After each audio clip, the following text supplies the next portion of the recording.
Hi everybody, welcome to Rural Living and Ag Extension. I'm Matthew Wells, ASB Technician with Lethbridge County. Today we have Grant Colling here with us, a certified arborist with Grant Plants, who's going to discuss today about basic pruning and disease control. Disease control, yeah. Oh, that's great. And then later we're going to do a little bit of hydrology. Oh, even better. That's exciting. Multiple syllables. Yeah. So we're at Broxburn Pond here. He's going to show us around, and we're going to talk about exactly what he said. We're just going to tour the site here, and we'll get started. Okay. Today we're going to talk a little bit about pruning trees and why we prune them. This is a green ash tree. You can tell because it's got 5 leaflets in opposition to each other. So all the buds are opposite on this one. So when pruning an opposite branch tree, if you want to make that pruning cut to get it off your garage, then you have to leave this one on for your directional pruning. Always prune to a bud growing the direction that you want the tree to go in. This tree here has western ash bark beetle. So you can see that ring there. That's an insect, a wood-boring insect that's feeding underneath there, and it feeds all the way around the branch, cutting off the vascular flow to the branch, and that's why they die back.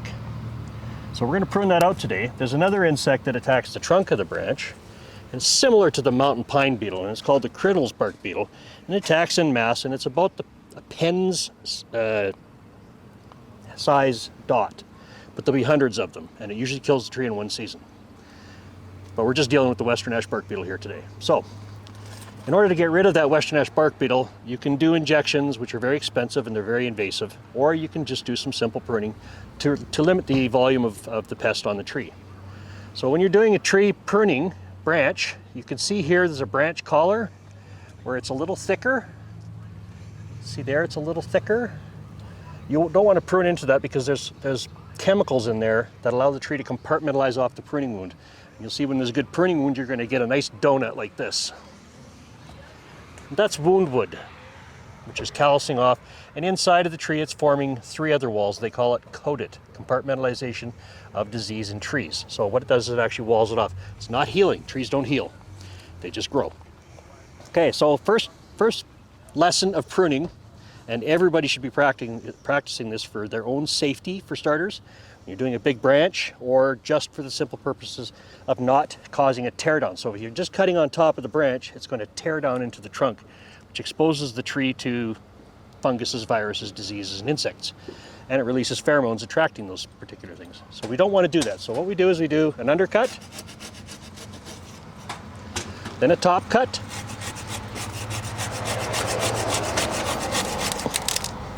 which removes the branch. So now you don't have that weight pulling down on your pruning cut, which eliminates the tear down. So just outside of that branch collar, it's a bit of a stub, and there's going to be a lot of people getting all weirded out about that, but I want the tree to compartmentalize properly. And there you go.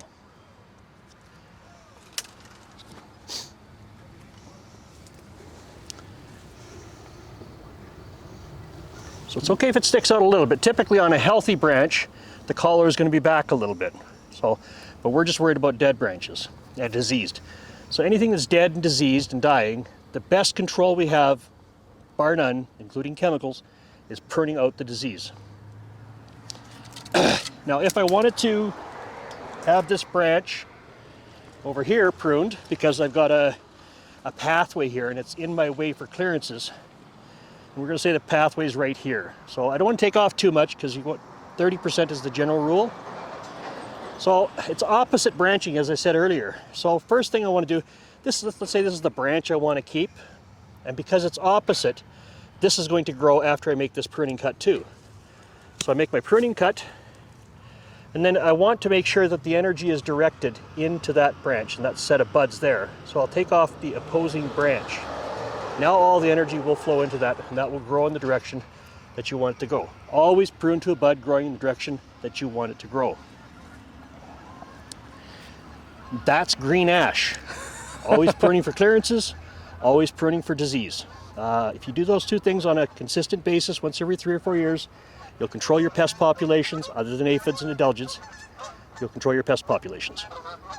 In our region, we have 2 types of towering populous family trees, and one is the trembling aspen, which has the little round leaves that tremble in the wind. The other one is the tower poplars.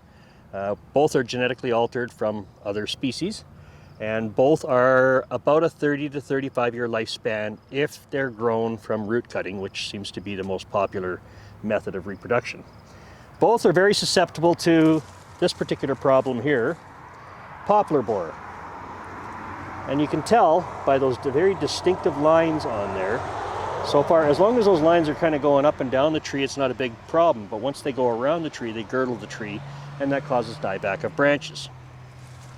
The City of Lethbridge, Lindsay Belt, City of Lethbridge has been putting up traps, trying to figure out what kind of bugs are in our area, and he's got traps all throughout southeastern Alberta, southwestern Alberta. That's where I am. Anyway, the tower poplars are an upright tree, supposed to be very good for privacy and stuff like that, but they are very buggy. They get bronze leaf disease. This is not bronze leaf disease, but that's the coloration that it sort of looks like, the bronzy color on the foliage. And then they get leaf miners, typically the serpentine leaf miner, which causes this kind of issue. You can see the squiggly lines. They're in between the two layers of the plant. They also get a host of aphids, adelgids, and other critters like that. So in pruning those, typically, like with the spruce tree, I like to keep those branches off the ground. It sort of slows down the ability of the plants to the insects to come out of the duff underneath the plant and infest the tree. For pruning purposes, to thicken them up, I'm going to get shot on this one. For topping, it's not actually topping. What you're doing is you're coming down to a lateral, like that one there. So you want to reduce the height because it's underneath the power lines or it's banging on the edge of the house. So you would prune back to that particular branch, this branch here, to reduce the height here. So it's not topping, but it is a hard crown reduction. This branch should be at least 1/3 the size of the stem it's growing on. If you imagine it like a hose and you got 4 gallons per minute coming out of that hose and you try to force it into a straw, you're going to lose a lot of energy and a lot of fluids, which is going to attract more pest problems that you don't particularly want. So with the bronze leaf disease, we're not seeing a lot of that here in Southern Alberta at this moment in time. The last couple seasons, we have had it, but not all that often. Those trees, those branches should be cut off immediately as soon as you start to see that kind of discoloration. And if you can get rid of the lower branches on the tree, that would be very beneficial, because if you got lower branches, it's just easier for the insects and diseases to spread throughout the canopy of the tree. On the spruce tree here, we've got branches right on the ground. So sawfly, which is not a tree killer typically, but it can infest the trees. And if the branches are right on the ground, sawfly comes out of the ground in the spring. They also fly in, but comes out of the ground in the spring and can easily attack this tree. Then you're into chemical controls, which we don't really like to do. Some people say you can walk around, tap them off, or pull them off. That's fine as long as you don't have a 65-foot spruce tree in your shelter belt. In this case, you could probably do that with a hose. You're seeing some browning off of needles. There's several things that cause that. Cytospora canker is one of them, and we have an example over there that we can show you of the actual, what it looks like. It's a blue ooze coming out of the stem of the tree or the branches, and it drips down, so it infects other branches as it goes up the canopy of the tree.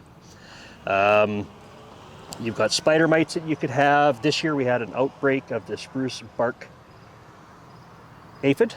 That caused a lot of browning off of needles.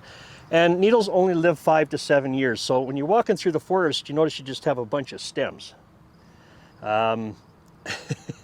That's because there's no sunlight. They don't waste their energy on parts of the tree that can't sustain themselves. So those old needles will fall off and fall down. And that should be left on the ground for decomposition purposes, to feed the microorganisms in the soil, so that your plants can actually extract nitrates from the soil without secondary fertilization programs, much like companies in Southern Alberta offer to a lot of the acreage owners and farm owners out in our area. The spruces have all trees have a growth habit, and if you can bring that in, I can show you here.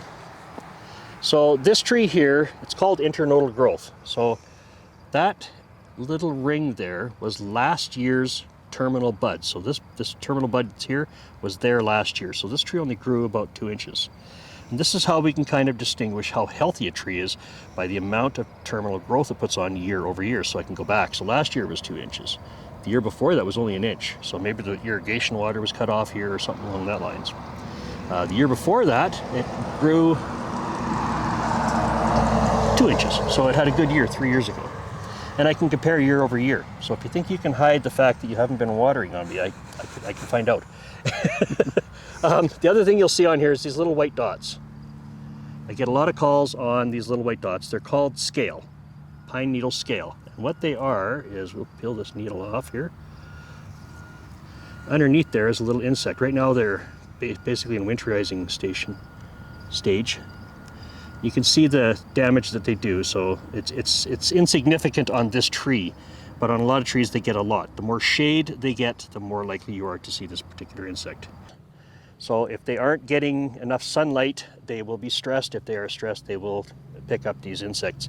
And we're out here in the middle of pretty much nowhere. There's no other spruce trees around, and it's still got pine needle scale. So how they get in here is on deer, rabbits, birds, wind, and vehicles. People that don't disinfect their pruning tools can transfer them too. And it can become quite an issue. The chemicals we have here in Canada are not exactly the best for pine needle scale. We've got some natural biological controls going on right here with the little nest there. Please don't take those out of the trees, leave them in there. Those are good for growing. Little hungry birds that like to eat the insects. Other problems with the spruce trees, we don't have any here to show you, but you'll notice at the top of the trees, they'll get a crook to it. It looks like a shepherd's crook. That's white pine weevil, and that needs to be pruned out. And when you prune that out, you make your pruning cut again, like I showed you over there, to a lateral, so you have that water flow, that energy flow from the stem of the tree out to that branch.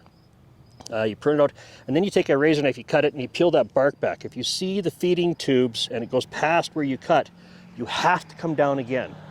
Now again, we can inject for it, but I don't know anybody that wants to crawl around with toxic pesticides and get into the stem of that tree, including me. So typically if you prune it out, it'll go away. Now you'll end up with a cluster at the top, and Mother Nature has a really good way of eliminating or controlling that situation along with us. You want one dominant leader on your spruce tree, most conifers. You want one dominant leader. In order to achieve that, you do that cut, you let it flush out. 2 or 3 years later, you go back out with this tool.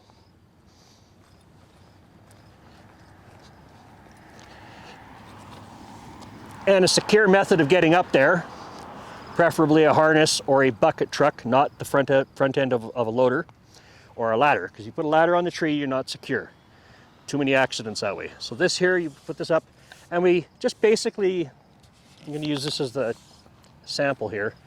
This is the leader of the tree, and we got 4 or 5 there. So we're going to take one and we're going to subordinate it so that there's only one at the top that is the true leader. The other ones will naturally start to grow outwards, and the true leader will start to come up. So that's spruce trees. And you can see here, these guys are starting to show good signs of energy with the little flush of growth here. That's a sign of energy. They don't have a heartbeat or a pulse. So the only thing we can check is that internodal growth that we talked about and new sprouts coming off the trunk. And I'll see that a lot after an infestation on a farm. They'll have a bad infestation, we'll come out, we'll spray for it, we'll get it controlled, or we'll prune it out and we'll get it controlled. And then the following year, there's really kind of a stagnation of the internodal growth, because what they're working on is repairing all the damage inside of the tree from that particular insect or disease. Usually after about the 3rd year, you start to see those little sprouts coming back out. Particularly if you got somebody that's spading in trees, those trees will kind of be busy building root systems, and they won't have any energy for internodal growth. But 2 to 3 years later, you'll start to see the stem sprouting. So don't condemn them yet. They're slow. Like on the back of my form, it says trees live long and die slow. They also recover slowly, which I didn't have enough room on the back of the form. So, but that's something I would tell you then. The other thing with the spruce trees that I've noticed a lot over the past probably 15 years down here, there's a couple of outfits that are coming around doing what they call dethatching or crown cleaning of spruce trees. Now when you're crown cleaning, it's fine. You got a big dead branch and it's the size of your thumb or bigger, cut that out. That's just going to make a home for insects to lay eggs on, and it can't defend itself. If you've got this little stuff like this, leave that in there. That's what those nests are made out of. So if you want natural controls, you have to leave natural dead wood in there. And a lot of times when they go in to clean these out, they're not dead, they're just dormant because they're not getting sunlight. Once they get sunlight, then they flush out.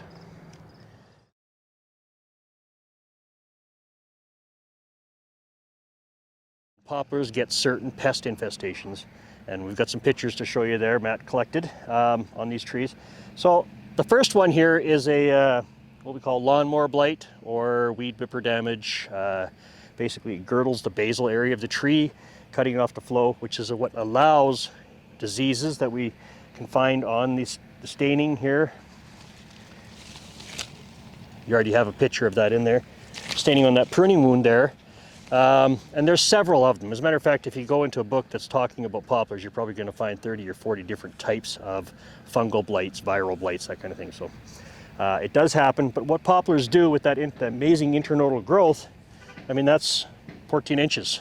In an area that's not getting enough water, it's still putting on 14 inches. And I can tell you it's not getting enough water because of the surface rooting. And the reason they surface root is because the grass roots uptake most of the moisture, so they come up to compete with that. You'll see that on spruce trees in yards a lot of times too. Surface rooting of trees. If you want to rid your yard of surface roots, you have to water deeply. So what I use, and now we're getting into that other talk, but I use just a can of beans or a can of soup, 340 ml type thing. I put it down, I turn the water on. When that can is full, I shut it off. And I do that once a week, and what that does is the water gets to drain down through the soil, percolating through the soil profile, and encouraging the roots to go down with it, allowing your grass to grow, and avoiding that kind of a thing, the damage to the basal area. The other issues you're going to find on these trees, we've got some pictures there too, is you're going to get some caterpillars and some aphids that we showed you there. You're going to get some leaf miners, and again, it's a little easier to show on this one here.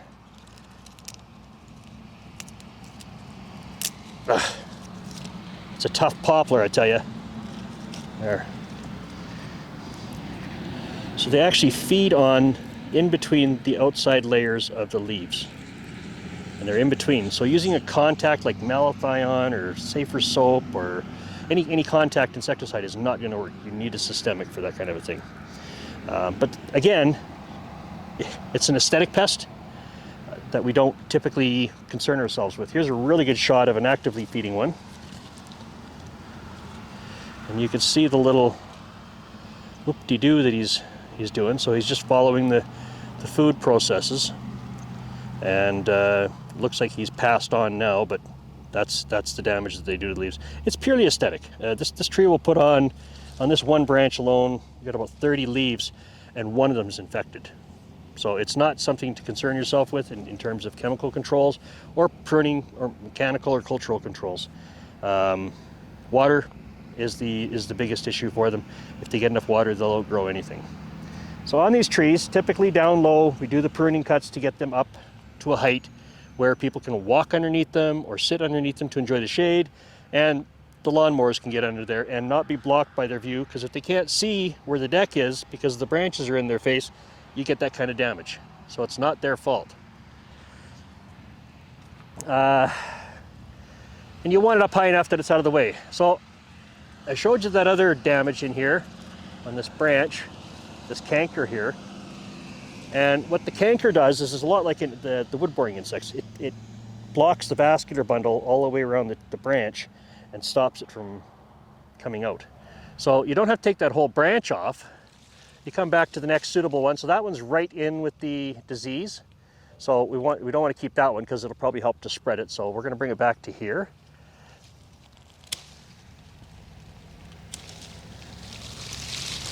And a nice clean cut with cleaned tools using bleach and water. 10 parts water, 1 part bleach. That will help reduce the spread of funguses and viruses. Now in here,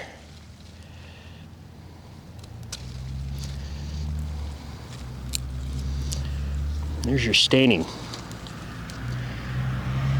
That's the fungus. And there you can see it there too.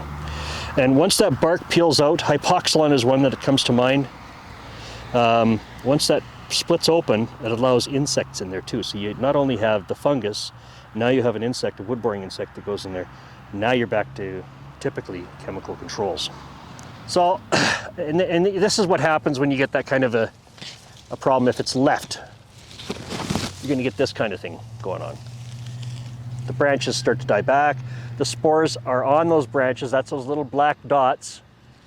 And come spring, those black dots catch the wind and blow to the next tree. So now you've got a series of problems with your trees that are going forward. I'm not supposed to be on pest management here. I'm supposed to be on pruning.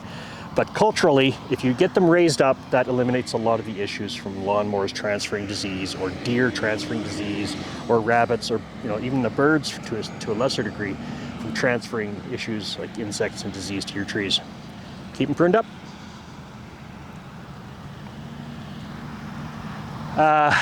When I'm looking at trees for health, I typically look at the terminals, that's the ends of the branches, and the tip.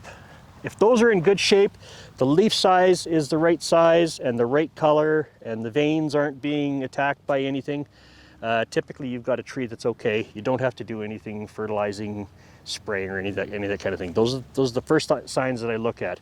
So that's why when I'm doing a diagnostic in somebody's yard, I pull out the binoculars, I'm looking at the top of the tree, because that's where I'm going to be able to distinguish if there's a problem in that tree much better than I am down at the bottom, trying to look through all the branches.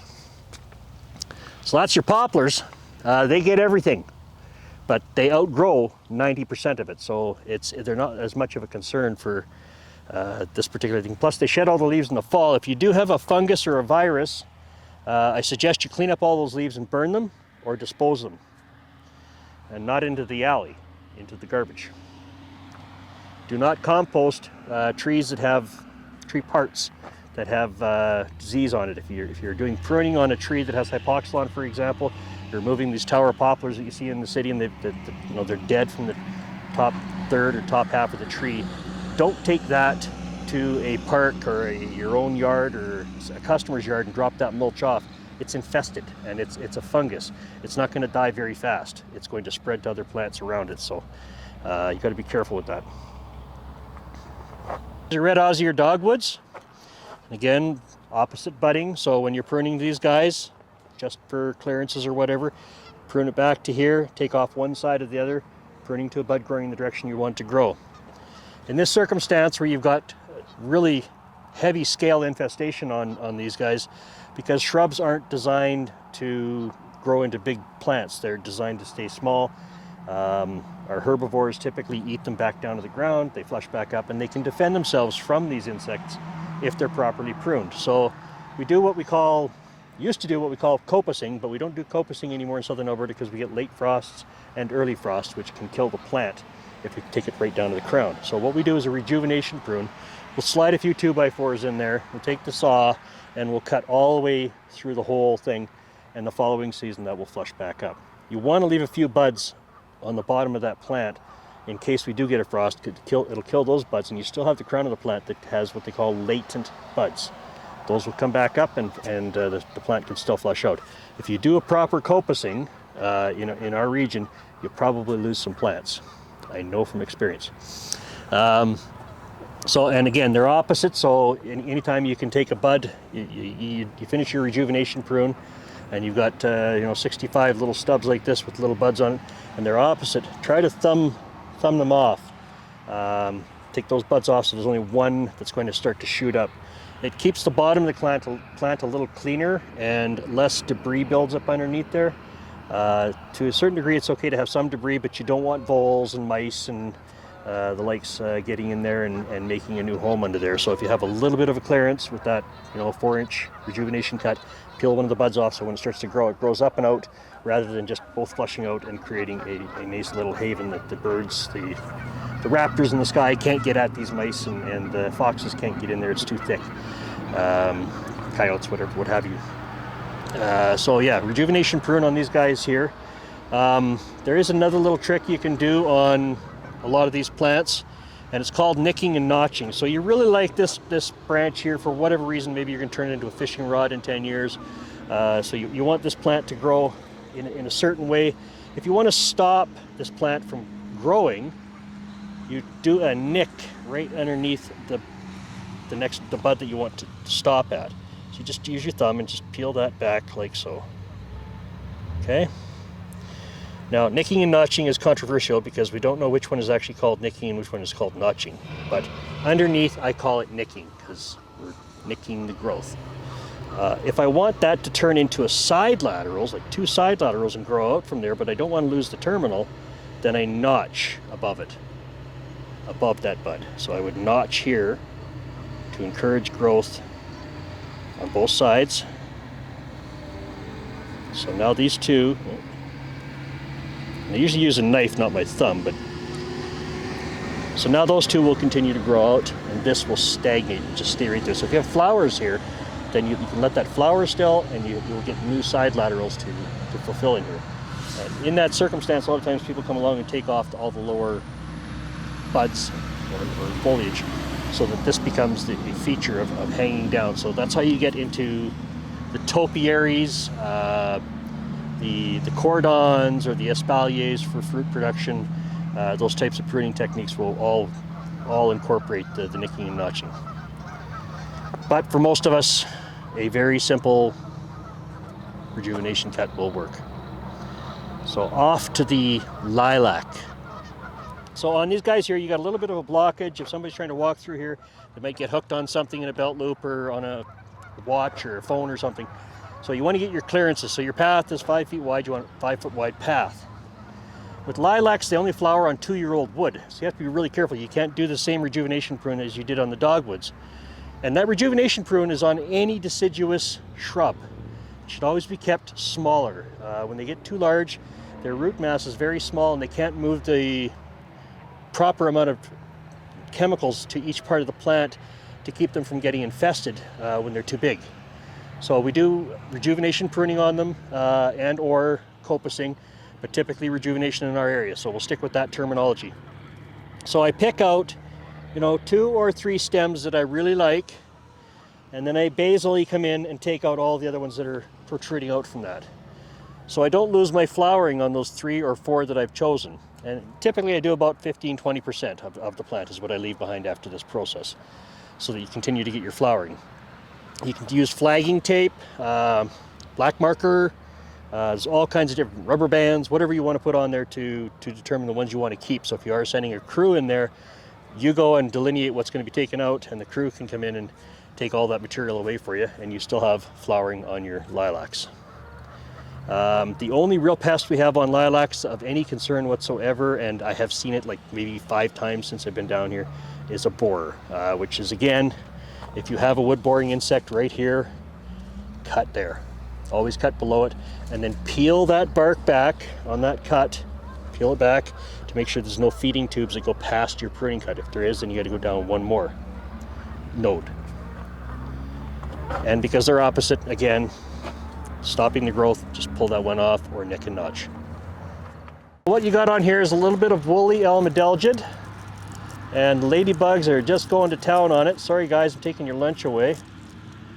And you can tell by the white fluff, and earlier in the season you can see it a lot better than you can now, but they're little adelgids, and they cause a clustering of foliage. You can see another one up there. There's not a lot on this tree, but it's woolly elm adelgid, and they're an aesthetic pest.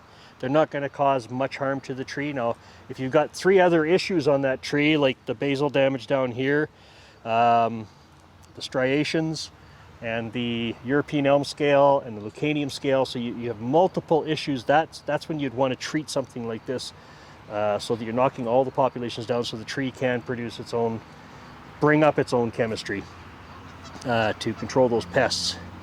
Elms, obviously, you can't prune them till October 1st, and you have to stop pruning them by April 1st in the spring, or March 30th. This guy here's got European elm scale and Lucanium scale. Lucanium scale is a soft scale. Its populations don't go crazy. It's typically on a lot of your Mayday trees, those types. It's rarity on elms, but it can infect elms too, obviously. The European elm scale is a very invasive pest. Its numbers, if you take a picture of that particular spot there today and you come back next year at the same time, that will have quadrupled. So they're a very, very aggressive pest. If you've got a vehicle parked underneath an elm tree, you'll notice that in the morning, every morning, your windshield's all spotty and your windshield wipers are stuck to the window. That's their waste product. It's a sugar product, so the ants love it, and the wasps love it. Same problem we have on our poplar trees when we get infected with aphids. We get a lot of waste products, and it attracts the ants and it attracts the wasps. This guy's got several signs of feeding by aphids and adelgids. The silvery contour, silvery film on the foliage, again, is areas where they've been feeding on it. Other than that, it looks pretty healthy. So the pruning cycle for these guys is very simple. Keep them pruned up so that you don't get anything, get your clearance pruning, so you don't get any lawnmowers getting too close most of the time, and nobody's getting poked in the eye. So that's your clearance pruning. On elms, I typically go back to the trunk on those branches, and we don't want to create such a big canopy up top that it catches a lot of wind, because as I showed Matt with the striations on this tree, it's actually tearing the bark apart, torquing in the wind, because trees don't bend, they torque. And this guy's got some damage there, and that damage is not terrible, like it's not going to harm the tree all that much, but it does open that up to the cambium, and that's where you can get funguses and viruses in there. So the 3-cut pruning rules applies on this guy too. And for control of European elm scale at this stage, I would just prune those branches off and then monitor a branch that you take a picture of. Come back next year, check that same branch. If the picture is the same, then you've managed to keep the population in check. If not, it's injecting into the trunk with systemic products. Azodactrin, imidacloprid, or orethine. Those are all registered products. The dormant oil can be sprayed on. It's not nearly as effective because you're trying to get something all the way around every branch, and as you can see, the elm scale is on the bottom side. So if you're spraying up underneath here, you're hitting these leaves with the product. It's not necessarily getting to the scale, and that's why the injectables are so much more favored by applicators. And bear in mind the pruning cycle. What we have is included bark, is what it's called, and in between these two stems, the trees on both stems are building phelogen. That's what bark is made out of, in between the two. So over time they will actually push each other apart. Now in this circumstance, as I said, it's not a hazard to anybody, because the only guy that's here is the lawnmower guy once a week for 26 weeks of the year. So the chances of anybody getting hurt are very slim. But if this was in the city and it was over your driveway, you'd want this addressed. And how you have to address it is typically I take the bigger side and keep that, and I take out this side. So I would do a notch and then a back cut here and let that sit down nice and slow. So leave a nice big thick hinge so it comes down nice and slow. Once it's down, cut it off. Then I do my finish cut down here. You will get a flush of growth from that, but that's only temporary, and it's not going to, those little flush of growth like that isn't going to cause any issues long term. But you can always tell with the wound wood being produced down low below the inclusion. Now typically on a branch you're going to get a branch bark ridge where the wood actually grows out like this, and you're going to see the furl at the top. When you don't see the furl, that means it's growing in between the two, and it will push it off. If that fails on its own, you lose the whole tree, because what's going to happen is it's going to tear down to here to break, and it's probably going to rip right into the main trunk, which means you're probably going to pick up white rot type funguses and those types of issues. You'll lose the tree, essentially, is what happens for the most part. Now, even if it does happen, we can still do bark tracing. That's where we take a razor knife and we cut along the edge to encourage wound wood development. But if you've got a big tear down of more than half the tree, you've got half the tree holding up a full canopy. That's not a good thing. So you definitely want to make sure that you address these issues especially when they're younger, if you can go just take a look at your trees, just walk through. If you see any kind of wound wood developing along the stem just below an attachment, and there's no furrowing out of that phalogen, then you know you've got included bark, and one of those two has to go. Totally up to the individual person which one has to go, but one of them has to go. We also found some on the back side here, some leaf miners, elm leaf miner. And again, that's an aesthetic pest, so you don't typically have to worry about that. You can actually pull those leaves right off and dispose of them. Don't compost stuff that has issues in it, because you're just going to expand the problem in your forest, in your trees, especially in a shelter belt. So those types of issues when you're peeling and plucking out dead and diseased and insect infested branches and stuff, make sure you burn them or make sure you bury them. That's the two best ways to get rid of that sort of type thing. This guy is suckering off the basal area, so it's not able to get some nutrients up there. So there was damage down low, which typically is that lawnmower blight we talked about earlier. You're going to get a flush of growth like this. If it's a real problem, take out some. Don't try to control them with rubber mats. No offense to this mat, but rubber mats or cement blocks or anything else you can try to do to control the suckering. That is a vegetative reproducer that's coming off of the root zone. You're not going to stop that unless you get rid of the roots, which means you're basically getting rid of the tree. So allow those to grow, maybe one or two or three, manage those, get rid of the rest, and just cut those suckers off. You'll get that on Maydays, you get that on Schubert chokecherries. That's a vegetative problems on those particular plants, and that again is not something that you can necessarily control. Some people spray it with Roundup, and that kills the vegetation there.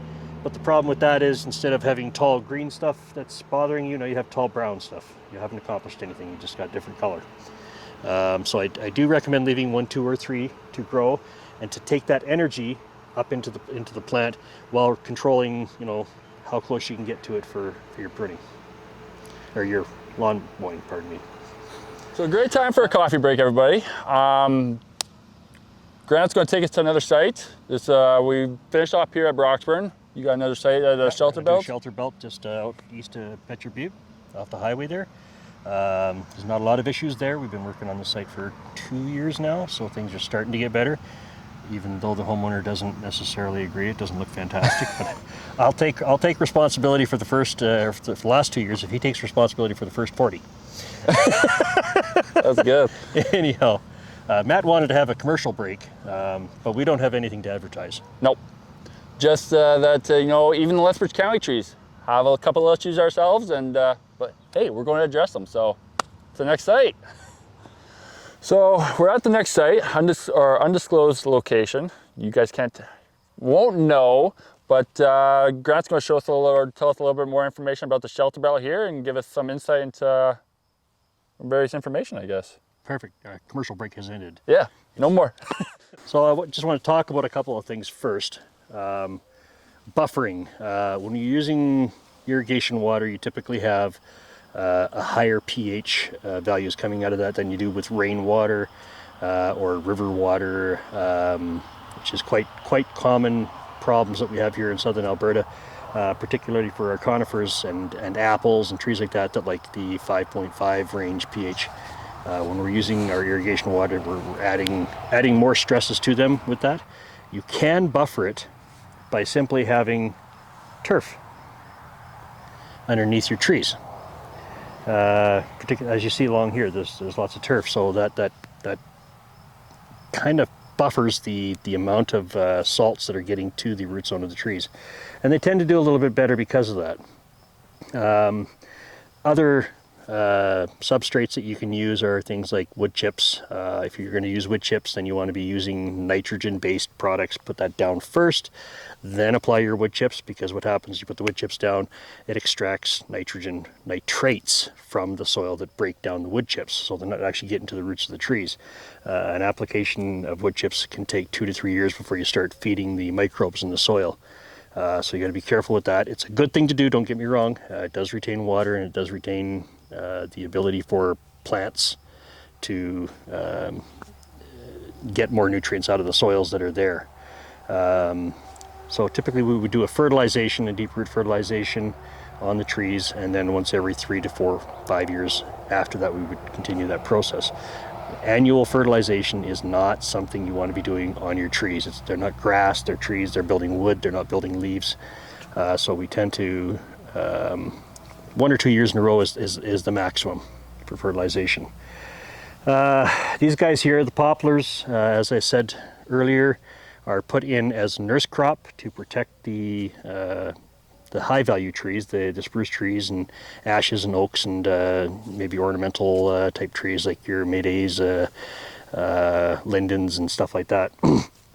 They're meant to protect them as a buffer nurse crop for a while. But what happens is people tend to leave them in, and you end up with things that you may not be able to see from here, but at the top of that spruce tree is getting wind whipped by one of the poplars. It's knocking all the foliage off, so the tree continually sets a new leader, sets a new leader, sets a new leader. With codominant leaders like that, that inclusion that you saw on the elm tree at Broxburn becomes the top of your spruce tree. So at some point in time, they fail, and they always fail. When, we don't know. Typically we can tell when the sap flow starts to come out of those codominants, that's when they're going to fail. With the watering, we tend to cut that back. In my own yard, for example, September 1st is my last watering of the year. This year I missed it by a few days, but typically early September is the last watering. You want your plants to harden off, so in August, if you're putting out 500 gallons on your Shelterbelt every week, for example, you want to cut that back by half. So you want to go to 250, or you want to cut out exactly one of the 4 applications of water to let your trees and shrubs know that it's coming fall time. You need to start hardening off. If they're continually getting water, they continually think it's spring, and they're going to continue to flush. They're going to continue to send out new buds, and that's extremely stressful when it drops to -20, September 22nd, for example. So you want to avoid that scenario altogether. Watering is a slow reduction over the course of August, which is typically the hottest month and the time you'd think you'd want to be putting more water on, but it's counterintuitive to the health of our trees, especially in our region here. So watering, buffering, and clearances are a big thing. With these poplars, I mean, it's a beautiful setting in here. You can see that the trees are all doing very well. The terminals are doing well. Inside the trees are not doing so well. Simply because they had been not overly managed for the past 10-15 years. There was no spraying, there was no fertilizing, there was no appropriate watering. All that's been replaced, so you can see the tops and the terminals are all doing good, and that's why I wanted to bring you here, because the inside of the trees are all scraggly and full of dead wood, partially because of the sunlight blockage in the morning. Now, your conifers are full sun plants, as we talked about. When you block that full sun on this side, you get thin, sparse growth on your conifers, which leads to stress because the tree still has to feed that trunk, it still has to feed that root system. It can't do that because it hasn't got enough foliage, because it's not getting enough sunlight. So watering and fertilizing isn't going to fix that. Even spraying isn't going to fix that. The only thing that's going to fix that is the sun, which has not been out today, but it's up there somewhere. So in this circumstance here, I would pick the least healthy tree, and if it was the second one in, then I would take out every second tree. Or I would go into the upper canopy and take out more of that. But the problem with taking out larger laterals inside of a tree to thin is you're subjecting them to wind loads that they've never experienced before, and they will sucker. So you'll end up with a replacement branch there within 4 to 5 years anyway. So every second one being removed allows some sunlight to grow through, and it takes time for those trees to fill that gap in. And in that time, 3, 4, 5, 6 years down the road, you can come in and take out every second one again. So it's a process at this stage because the maturity level. But when they're young, typically 5 to 10 years, and you start to do the removal process so that your conifers can get that full sun. The full sun is very vital in the morning because dew collects on the foliage, and if it doesn't dry, you can end up with funguses like Cytospora. Rhizosphaeriae is very prevalent in our area over the past probably 12 years now. Those funguses live on shade and moisture, and so getting rid of the shade and you can't stop the moisture, you're going to get dew no matter what, but getting rid of the shade is a big issue. Having the sun directly on them, drying those needles off, are going to be of great benefit.